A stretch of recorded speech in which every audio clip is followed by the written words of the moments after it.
Hello mga kudkod, isang magandang araw po sa inyong lahat, lalo na sa ating mga OFW kung saan man po kayo naroon na bansa.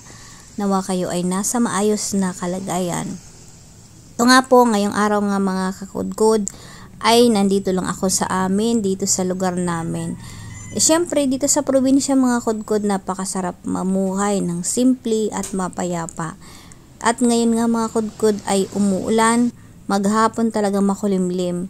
Kasama ko nga pala ang aking hipag, pumunta kami dito sa kabilang kalsada dahil may babayaran kami. At syempre, dito mayroon nating mga paymaya na tinatawag na nagbi-business.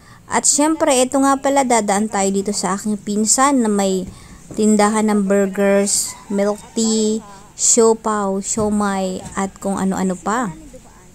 Ang ganda lang dito mga kudko dahil kahit saan naman may mga tindahan at may mabibilhan. Napakatahimik dito sa amin mga kudkod. Ito nga palang tindahan ng aking pinsan at andyan nga ang aking hipag. Ayan, nakabisikleta. Malapit lang ito mga kudkod, ang tindahan nila sa may munisipyo dito sa bayan ng Minalabak. Kaya kung kayo mapapadaan at nagugutom, abay pwede kayo dito mga kudkod. Siya nga pala, ang oras ng pagbubukas nila ay tuwing hapon hanggang alas 12 ng gabi.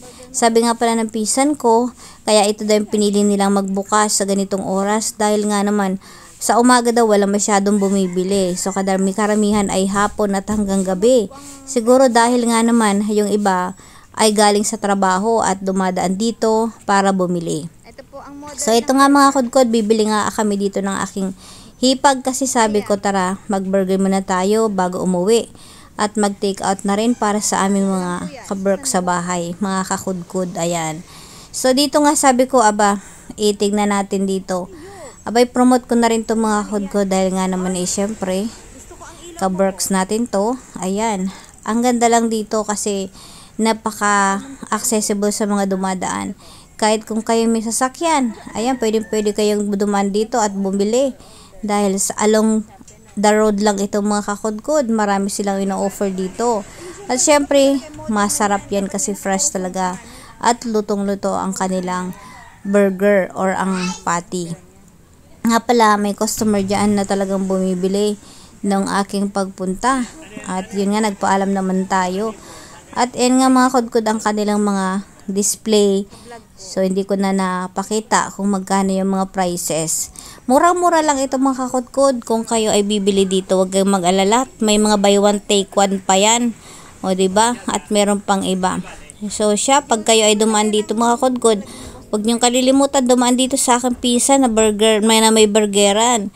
Kasi siguradong pag kayo gutom, magbubusog talaga kayo mga kakudkod. O ito nga, may nag-order sa kanya, buy one take one with cheese. Kaya naman prepare niya na yan. At syempre susunod na rin ang aming order. At syempre sabi nga ng aking pisan, pwede raw mag-request kung bibili ng kape. Kunyari lang naman, napadaan kayo at talagang kain kayo ng burger at syempre may kape-kape pa. Pwede kayo mag-request mga kakudkod. Ito nga isang customer niya talaga nag-request ng kape. Masarap ang panahon talaga pag ganitong naulan-ulan ay talagang napapahigop pa ng kape at kasamang burger. Pwede rin kayong umorder ng sisig kung kayo ay may mga barkada na nag-iinuman, walang pulutan. Pwede dito mga kakudkod.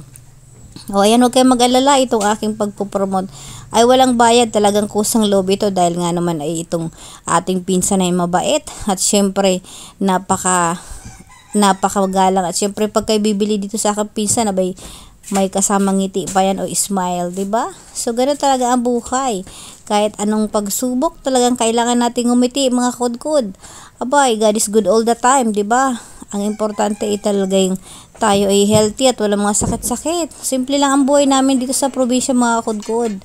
Talagang masasabi mong talagang magpapasalamat ka.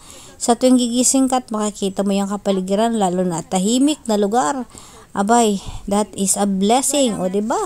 Kaya naman talagang masarap tumira dito sa probinsya. Niluluto na nga ang aming order. At yan ay order yan ng isang customer na may kasamang kape.